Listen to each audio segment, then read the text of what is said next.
In times when the government's oppression extended to the media at a significant rate, utilizing mass censorship as a method of silencing marginalized voices, Subtext was the queer community's seed, one that grew into multiple branches bearing numerous fruits, now ripe for picking. Queer representation has flourished in the media at a significant rate as of late. We now have access to stories in which queer characters are central to the plot. Characters that no longer must be exclusively written and portrayed as people dancing in the dark, expressing themselves through enigmatic monologues, or performing subtle actions that may awaken some questions. Stories that no longer must employ solely metaphors and symbolism to get the point across. Much of the criticism surrounding subtext is that the aforementioned examples urge some to adorn a hyper-analytical eye if they are to encounter indications of a character's queerness or of queer themes and motifs. There's also been a rise in some members of the audience regarding queer subtext as a narrative element that isn't truly queer, because it doesn't necessarily solidify the element as canon. As representation slowly gains its due role in television, one may ask the question, can a story truly feel queer without the art of subtext?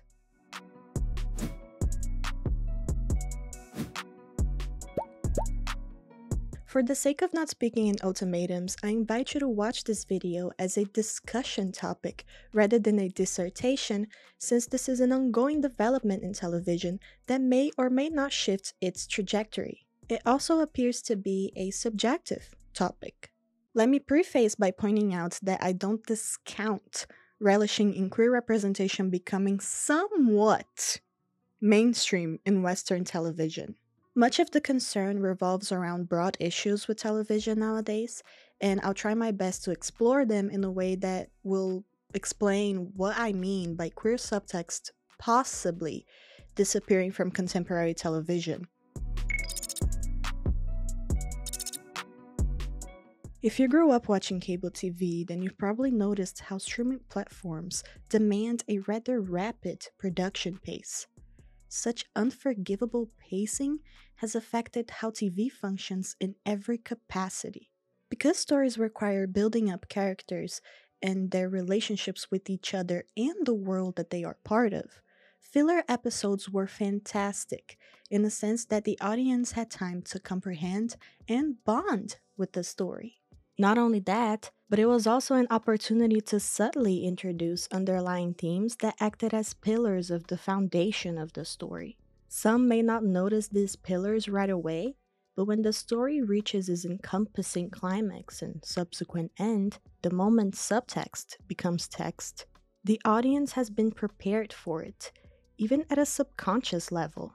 Subtext during any type of episode, filler or not, is also a great way to introduce aspects of the characters or motifs that the production may not have enough time or budget to flesh out fully. One may think, if you can't really flesh out, if you don't have the budget or time, then why would you add it? But it still adds a depth to the character and to the narrative or to the world, because it gives us more glimpse to who the characters are, the world that they are part of, and what the narrative is trying to convey. These creative choices have been proven to capture the audience's attention beyond the premiere period.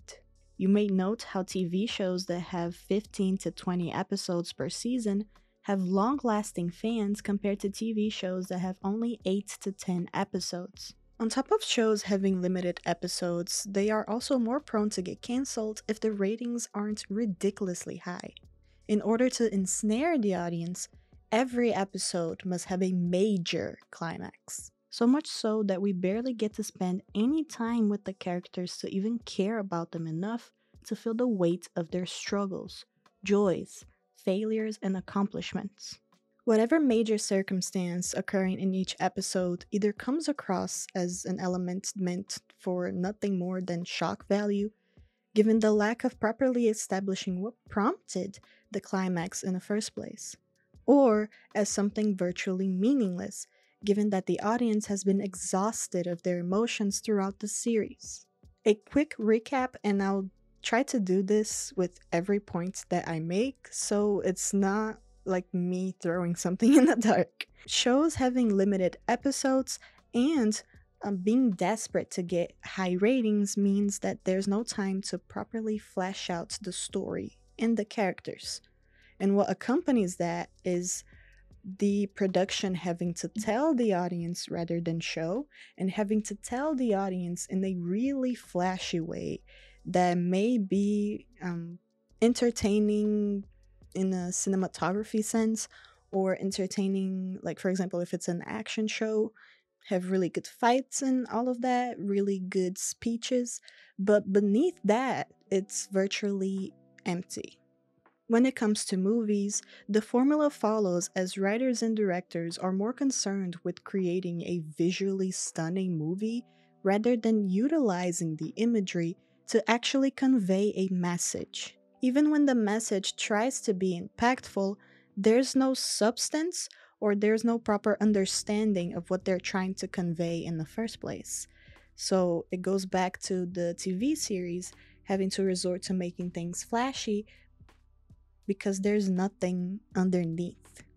Also, like a quick note, I feel like it's related, but maybe it's not. Maybe I'm reaching with this whole thing. But there's also like been a rise in remakes and biographies rather than trying to create something new. It shouldn't matter if a story entails a cliche if the writer or director put their own vision to it. Continuing where we left off, I don't know the term in the US, but in my country, we watch certain movies that we refer to as sessão da tarde or afternoon session.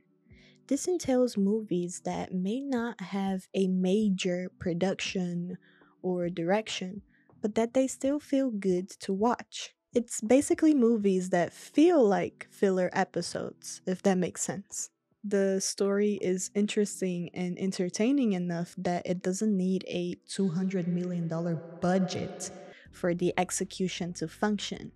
And even then, a $200 million budget may not necessarily save a movie that has no substantial writing. Also, the creatives who have had the privilege of putting their work out there, who happen to belong to older generations, have exhausted their visions because the messages that they are putting out there no longer aligns with the messages that the current generations are seeking. Personally, beyond the generational gap, I also see it as a social class gap, given that these creatives have been upper class for years. Their lack of understanding of how our experiences differ is palpable, as it is reflected in their work. Between rushed stories and visually stunning yet void of meaning cinematography, there is no room for subtext. In terms of experience, many have already highlighted that there's still the issue of representation's roots often assimilating to Hollywood standards of normalcy. That is, queer stories made to fit white, heteronormative tropes. The gaps between media representation and the more complex reality reveal how even representation is selective. It highlights why representation without some form of basis on actual queer experiences may feel out of place, or as though it fulfills more so a trope, a checklist, instead of attempting to portray an actual circumstance, something that will feel real despite being fictional. When people usually raise this question, many assume it is rooted in bringing up difficulties queers go through. This isn't to say that representation must only portray the societal prejudice and legislative oppression queers go through.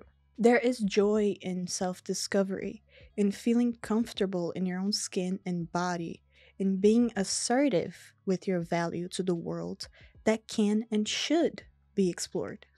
It's not that it's wrong to have representation without a hint of how oppressive systems and beliefs have distorted what it means to be queer, and how that distortion festers in every single one of us until we are able to explore it and heal it. Sometimes people just want to watch something casual. What I find risky about Hollywood and television in general, adopting solely and utopian approach is queer media lacking a nuance in writing and an eye in directing that is indicative of what makes the media queer in the first place. It could mean giving leeway to Hollywood's tendency for selective representation even more. Because if the dissonance between the muse and the author enters a stage in which it doesn't call for a level of scrutiny, queer storytelling will undeniably fall under heteronormative and, quite frankly, puritanical blueprints, since the author may not necessarily comprehend nor wish to achieve a deeper knowledge of their muse. A quote by Renee Hobbs from her book, Media Literacy in Action Questioning the Media, summarizes well what I'm driving at in terms of how the author having a poor grasp on how to express their message when the media entails representation reflects back on the audience. People judge the credibility of media messages using features like authority and authenticity. We value media messages that are credible and trustworthy because they help us develop a more accurate understanding of the world. Trustworthy and believable media messages extend your perception and widen your view of a topic. You may be thinking, what does all of that mean? This has happened to queer media before. Think of movies or series you've watched, or even books that you've read, that depict a queer couple or queer characters that were so clearly written and directed by a cis heterosexual author. If you're my age or older, and I'm talking mid-20s to early 30s, perhaps the movie Blue is the Warmest Color, directed by Abdelatif Kashish, may come to mind. Also, I'm sorry if I butchered his name.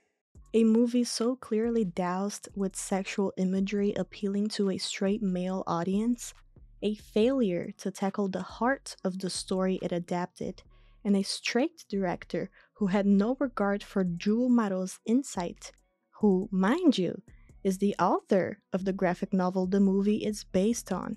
Blue is the Warmest Color is a testament that even subtext can be done incorrectly, oversimplifying Adele's inner conflicts, which were tied to social issues surrounding queerness and being a woman, wasn't a smart move when it's one of the story's pillars of foundation.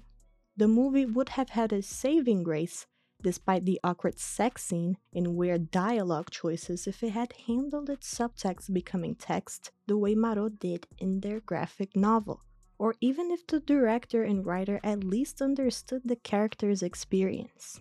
As for Marot, they were pretty clear about their disappointment when the movie came out. They actually brought to light the issue they have been trying to convey so far. It appears to me that this is what was missing on a set: lesbians. In terms of the sex scene and the failure to depict intimacy, Marot said, "This is all that it brings to my mind, a brutal and surgical display, exuberant and cold, of so-called lesbian sex, which turned into porn, and made me feel very ill at ease." What is also concerning lately is how this dissonance reflects beyond the screen, since media comprehension entails not only television, but also social platforms. We're seeing the difficulties in reading between the gaps in real life. For example, it has become common for younger people, my age included, to have no qualms about urging others to announce their sexuality and or identity in public, when that's not a possibility for many. I've seen many instances shared online of people who don't want or can't be out yet being approached by someone genuinely younger who put them on the spot. I've seen posts equating someone choosing not to be out yet to a moral failing. I've also seen posts of people who feel inadequate with the way that they express their queerness because it doesn't fit within Western standards. That to me can constitute as an example of the dissonance between the selective representation and the more complex reality, because while interacting with groups online may feel all-encompassing, it doesn't reflect the unfortunate reality that we all live in. And I am not bashing anybody who is guilty of that, because I feel like a lot of us, especially young queers, are guilty of it because we find, well, at least most of us find community online.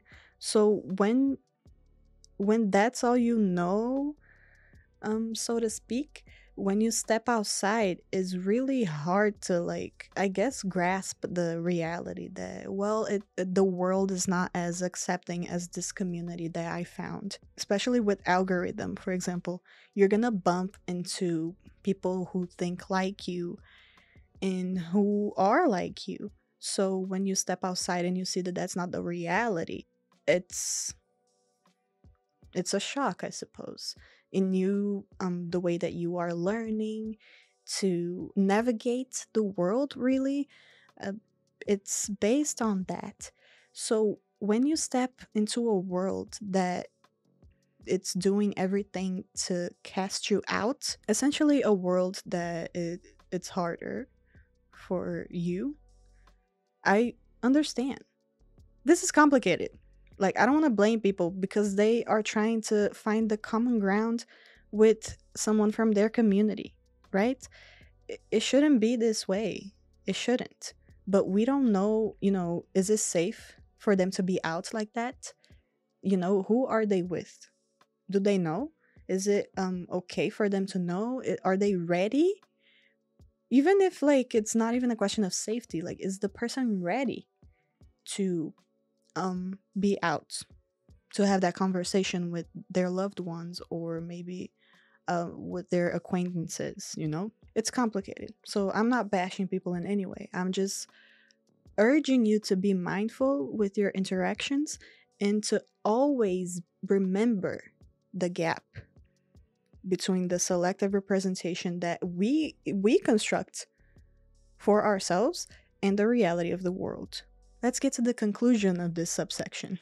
Again, I am not saying that all we should focus on are the bad experiences that queers go through, but rather to consider the cornerstones that directors and or writers are excluding from stories that should be reflective of our lives.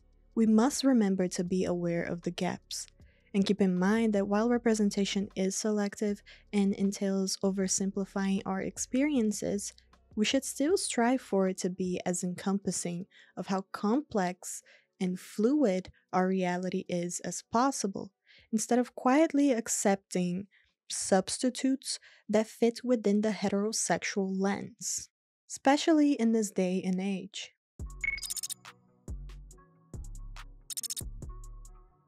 If you're on TikTok, you probably hear this all the time and may be tired of it, but it doesn't make it any less true. The majority of Western audiences and increasingly global audiences are no longer equipped with a level of media literacy to comprehend subtlety. People in general nowadays are also very quick to act on their impulsiveness whenever they encounter anything they either abhor or don't find relatable enough. Furthermore, analyzing and criticizing media based solely on what is relatable to you personally creates a tunnel vision void of themes, messages, imagery, etc., that the media is attempting to convey. To focus solely on what is relatable to you also entails the dissonance between reality and media, as it relies on following standards belonging to what is considered the important majority. For example, I don't relate to the allosexual experience, but am I going to demand every queer media and just media in general to no longer have sex scenes or characters being physically attracted to one another? Am I going to analyze and criticize media based solely on the fact that it does not pertain to me in that aspect? No.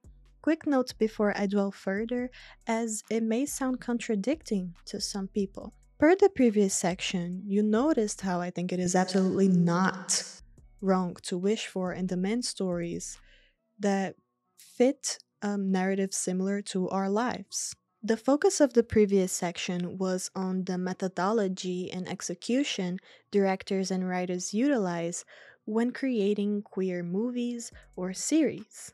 What I'm talking about in this section focuses on the audience's perception of the methodology and execution.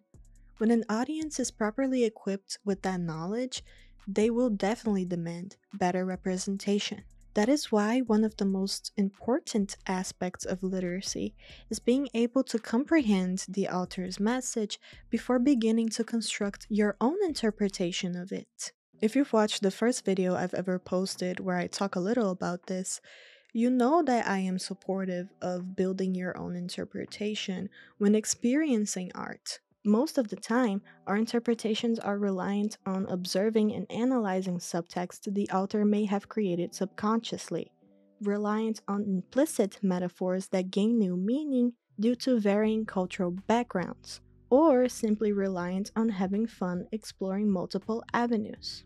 But it is important to keep in mind that building your own interpretation doesn't immediately result in an official death of the author, nor does it make your interpretation what the author intended. Again, none of this means that we can't have fun and theorize, come up with headcanons, fanfics, fanarts, so on and so forth.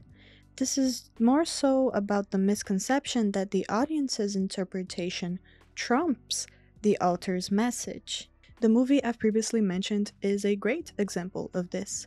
While the director failed to include crucial aspects of the characters and didn't heed to Maro's advice, some queer members of the audiences still loved the movie because they were able to build their own interpretations. Does the audience's interpretation erase the routes that the director took in mystifying lesbian romance and sex? No. When it comes to queer movies and series, although she refers to queer anime rather than queer television in general, I think Medium's writer Elizabeth Simins successfully illustrated a range of how queerness can be portrayed in a story. Simins explains the vision behind the queerness quadrants, or QQs. Within the confines of canon or non-canon discourse, the question tends to be, is this queer? Queerness quadrants change that to, how is this queer? There are maybe series that aren't queer at all and won't be on the chart. The point of QQs isn't to make everything gay. It's to encourage analysis and discussions of the nuances of queerness in media, and anime in particular, beginning with the acknowledgement that there are ways of depicting and reading queerness that don't fit into what is narrowly defined as canon. Television is reaching a phase in which it praises telling the audience instead of showing. As I previously mentioned, this undoubtedly affects queer subtext not only in writing, but also in terms of the eye of the director, what some may refer as the male gaze or female gaze. In this case, I refer to as the queer gaze. The lack of underlying development and attention to the implicit affects the explicit atmosphere of the artwork, if that makes sense. That's why, for example, if the movie or series is done with the intent of serving many instead of serving the target audience, that is, the queer audience, subtext will either be poorly handled or non existent, which in turn will make the media fail to feel queer. Audiences can no longer recognize implicit metaphors and at times even explicit metaphors.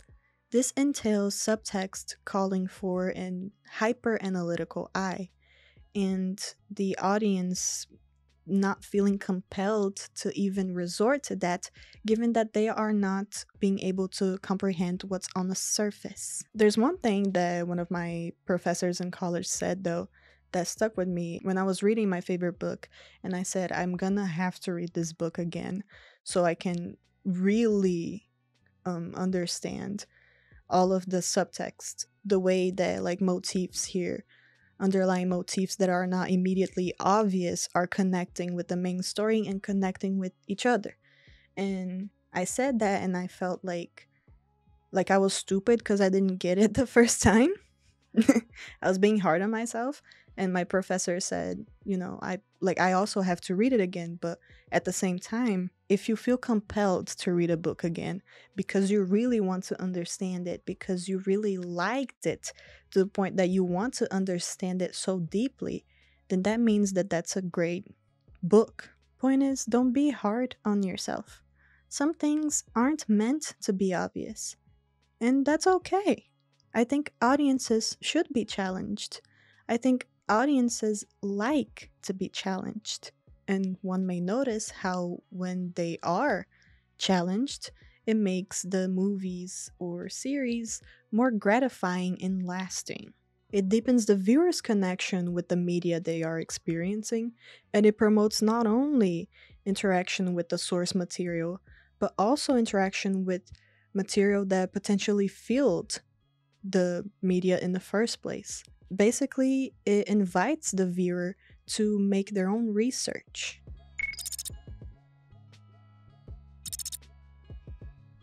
This may be an unsubstantiated observation, but entertainment media nowadays don't seem to grasp what it means to have a target audience. TV shows, movies, and even books are being written with the intent of serving as many people as possible. As I mentioned in the previous sections, one of the byproducts of this is queer stories being made to fit within heteronormative standards. What differs in this instance is purposely writing queer characters and couples to be portrayed in a way a heterosexual audience will relate to and or find pleasurable.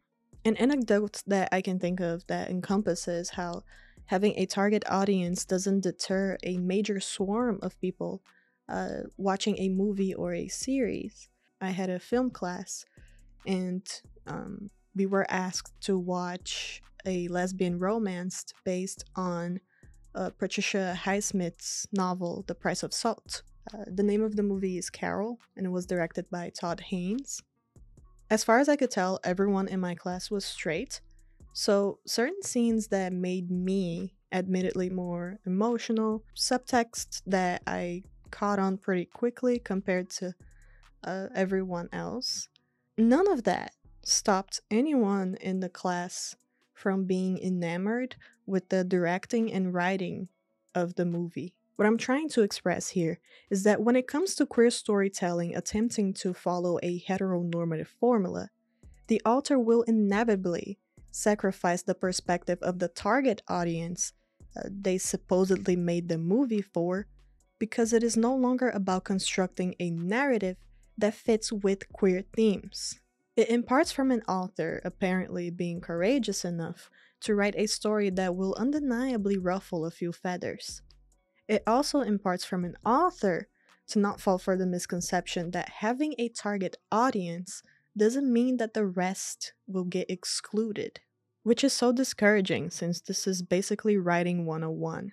That's why I used the anecdote of my film study class, because what they're failing to realize is that a straight audience doesn't have to relate to queer text or subtext in order to enjoy the story. And Carol is not the only example of this, right? Like this instance that I mentioned is not the only one. Fight Club, literally a punch to the face, pun intended, that a bunch of straight men love that movie, and that movie is doused with queer imagery and queer subtext. It is also not impossible, in my opinion, to have faith in challenging the target audience and the general audience. Judging by the praise the film has been getting from my Tumblr mutuals, from members of the queer community, from film enthusiasts, so not necessarily only the queer community, Dev Patel's Monkey Man may also be a testament of that. Directors, authors, and artists must not succumb to the media consumption beasts. Not only does it undermine their capabilities of creating meaningful stories, but it also taints their vision and creative process. It shatters the connection that they used to forge with the audience and themselves. How does all the aforementioned affect subtext? Let's put it this way. If the writer or director doesn't care, it's evident in their portrayal. Subtext may have its instances of spontaneity, but even in its involuntary creation, it drives forth some form of meaning because the media was made with a meaning in mind, something that seems to be declining from Western television. It also goes back to points that I've pushed forward before. I may as well summarize all the points and conclude the discussion, opening the floor to you. What I believe endangers queer subtext in contemporary television are broad issues with media born from streaming platforms, outdated standards, and illiteracy. The fairly new, rushed production formula pushed forward by streaming platforms ruined the creative flow.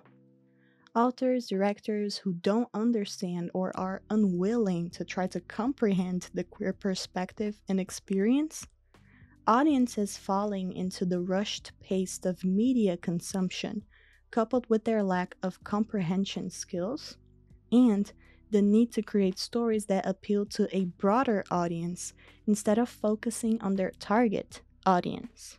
I don't feel like there's any room anymore for exploration, for attention, not only to the literal, explicit queerness, but also the implicit and the metaphorical, which it's something that I've always found to be so compelling and like depending on the way that the director or the writer executes it, it can be powerful, even if it's just metaphorical or even if it's just implicit.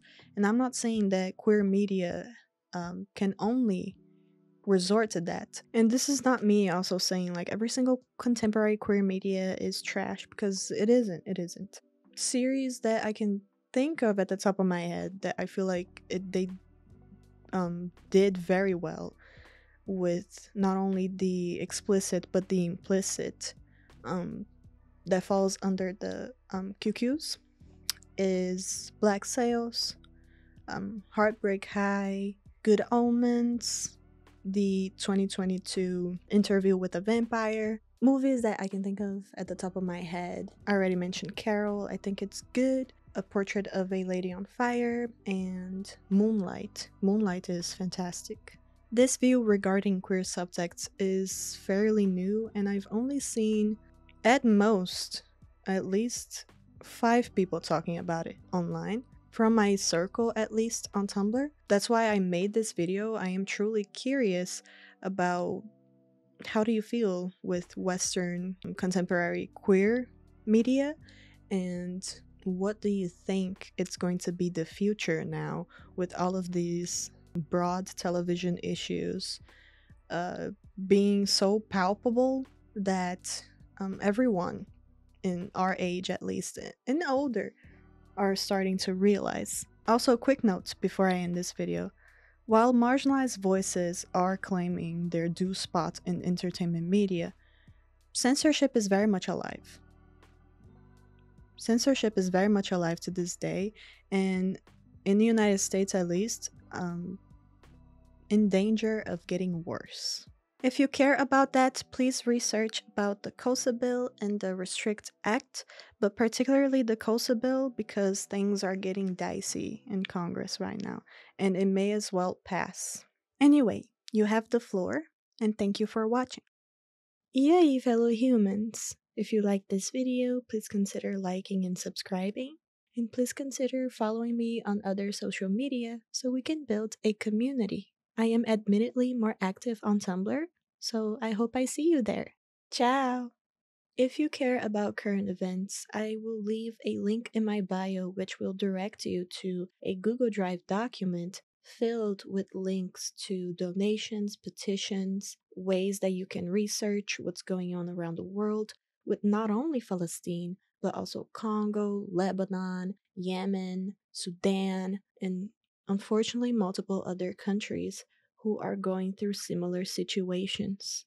One of the first links for Falastin is of a couple one of my mutuals is trying to help, She thankfully helped them, along with many others who donated, to evacuate Hassa before the ground invasion began in Haifa. But now they are in Egypt with absolutely nothing, and they have a baby, little baby Tima, who is sick due to contaminated water and contaminated food.